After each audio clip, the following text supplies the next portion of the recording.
You're listening to the Infinite Banking Mastery Podcast. Did you know that you could build a tax-free pool of wealth that's liquid and accessible all your life while building your retirement nest egg? Gain full control of your financial future and stop relying on the government and banks. The wealthy have already discovered this wealth-building secret. Now it's your turn to get financially secure without following the conventional wisdom that keeps you in debt to banks. Now here's your host, Valerie LaRocque. Hello. Welcome to the Infinite Banking Mastery Podcast. Thank you for being here. Today, we're going to talk about not stealing from yourself. You're probably wondering, how is that even possible? How could I steal from myself? If it's my money, and I can use it however I want. Well, something Nelson Nash would always say is, don't steal the peas. Don't steal the peas. And he was referring to a story that he told in his book, Becoming Your Own Banker, on page 15. It's about a grocery store. And in his story, in his book, he's talking about this grocery store and how they have a very low margin or markup on the items that they sell in the store. And so they have to be very careful and sell a lot of stuff for them to make a profit.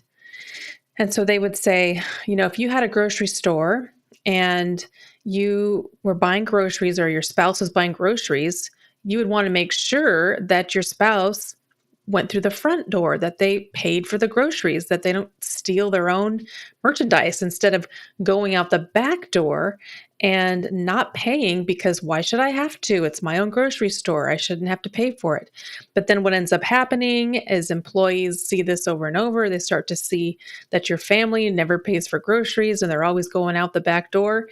And then they start doing that. They're thinking, oh, well, they're doing it. They won't care if I take this one thing. They won't notice. And so he's saying you really need to be honest and value your store. And if you're going out the front door and you're paying for the groceries like everybody else, your books are going to look better. And then when it comes time to sell your business, your books and the value of your business is going to look like it's worth more because you've sold more. You've done a better job than maybe your competitor has because maybe they were going out the back door. So Nelson is saying that it's going to be better for your business for you to treat yourself and your family to treat your business like every other business and to pay for the groceries like you would anywhere else. He's saying that's going to be best for your business. And so how that relates to the infinite banking concept is that when you take a loan from your policy, you're going to want to pay yourself back and with interest, not just thinking, oh, that's my own money. I'm just going to take it out. I'm not going to pay myself back, or I'm not going to pay myself back with interest. It's just in your best interest. Now, remember, you do have full control over this loan. So you don't have to pay yourself back with interest, or you can take a time period off and not pay everything back at once, or not pay it back however you want to over time, or pay interest only, or you have full control over how you're paying this loan back. But he's saying that the best way to do it is to pay yourself back with interest. And that's something that we do for our clients. We will help them if, depending on how they would like to pay it back, we can create amortization schedules for them and actually show, well, what interest rate do you want to pay, or how many months do you want to pay, or years? How much of a payment do you want per month? And we can create out of some of these variables, 2 out of 3, and create a payment plan for our clients. And so that's one way that we help people to do that. But the main point is that you just want to pay yourself back with interest. That is the major power behind the infinite banking strategy, is to pay yourself back with interest.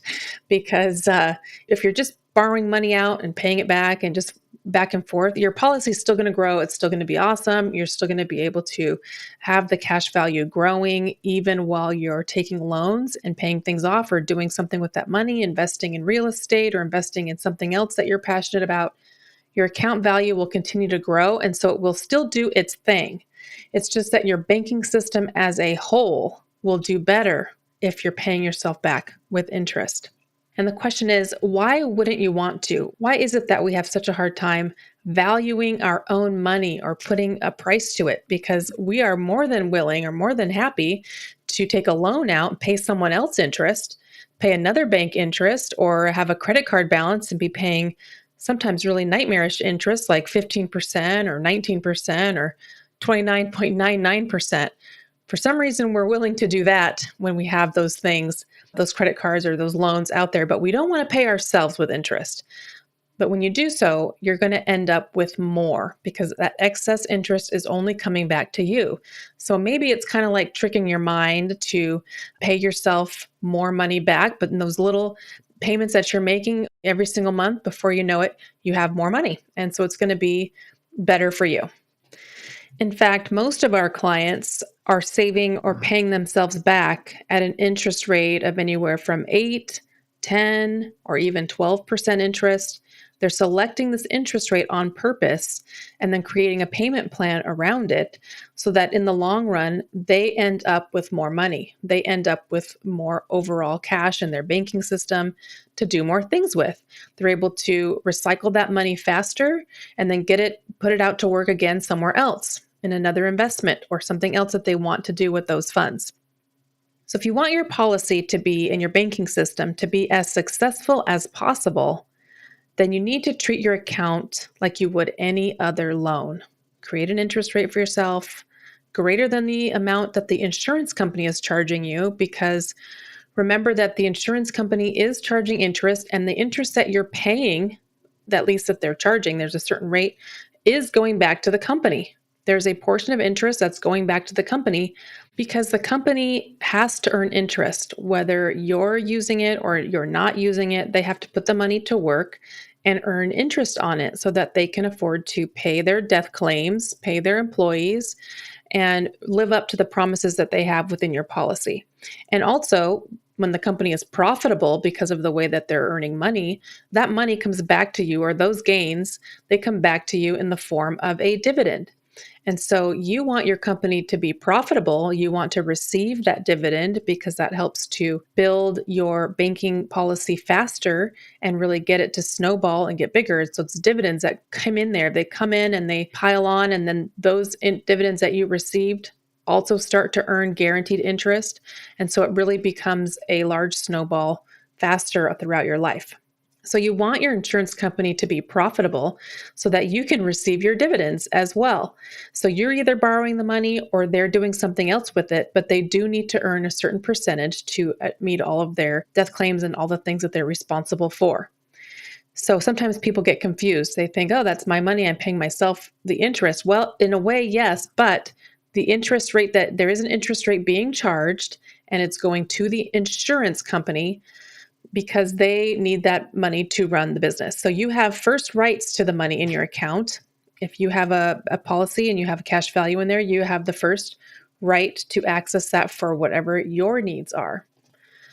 But if you're not using it or utilizing those funds, the company is utilizing them in another way. And so the company charges interest and you pay back, and we encourage you to pay back at least that interest rate, but also then some. Tack on some more interest on top of what the company is charging and pay yourself back at a higher rate. You're going to end up replenishing your account much more quickly and growing your overall system larger and faster.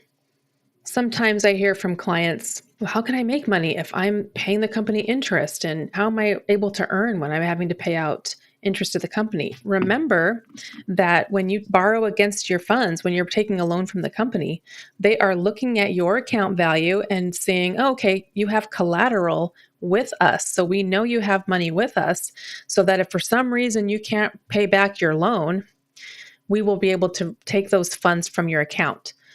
And for example, at your death as well, if you have not paid back your loan and you pass away, it will come out of the death benefit, which is always much larger than the cash value you have inside of your account. So they're not worried about you being able to pay that loan back, but they're using that, your account value, as collateral. And then they are issuing you a loan from their own resources. And so because of that, your account value is able to continue to grow with guaranteed interest and dividends as though you never touched it, even though you go in and borrow against those same funds to go do what you need to do, go out and invest into something, into real estate or something. So since you are not actually withdrawing funds from your account is able to continue to grow without interruption. And so every time you make a premium payment, That premium payment goes to your account value, and now you have a new higher account value, a new account base in there, account value, cash, that then is able to earn the guaranteed interest and then the dividends. And then the dividends increase that as well. So your account is always growing and never interrupted. The magic of compounding interest really is magical when it's uninterrupted like that, when it's able to just grow and snowball. And so on one side, you have your money growing and it's never going down because it's only always going up because you're adding premium on a regular basis. And on the other side, when you take a loan from the company, you are paying on a balance that's shrinking down because you are paying on your loan that is going down every time you make a payment. So the interest being charged to you is shrinking. It's going down every time you make a payment. And so you end up doing better overall because your account balance only always goes up and you're paying on a loan that's going down. And so you're paying less and less interest as that loan shrinks over time. So yeah, that's one of the most magical parts about infinite banking is that your account is always able to only be growing while you have a separate loan with the insurance company against your collateral, that's your cash value in your policy. So next week, I think I will go over more of the mechanics of what's actually happening in your policy when you are paying interest over and above the amount that the company is charging you. Sometimes that confuses people. Where does my interest go when I'm paying more than what the company is charging? So I think I will go into that in more detail next time. But what you should take away from this is that if you open your own banking policy, it's going to be in your best interest to pay yourself back with interest and greater interest than what the company is charging you.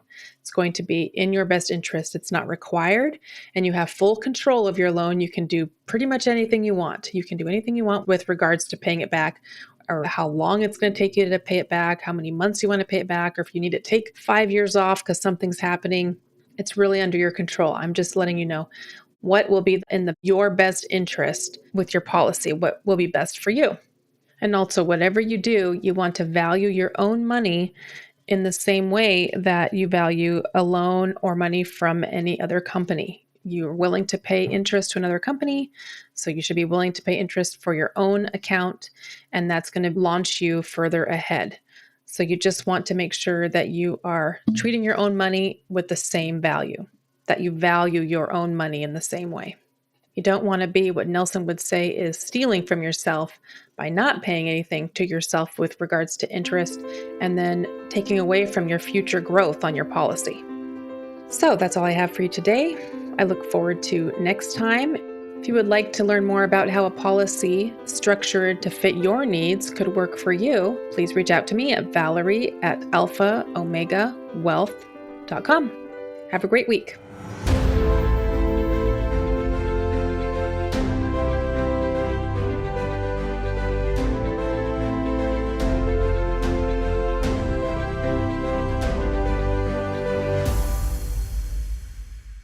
This is thepodcastfactory.com.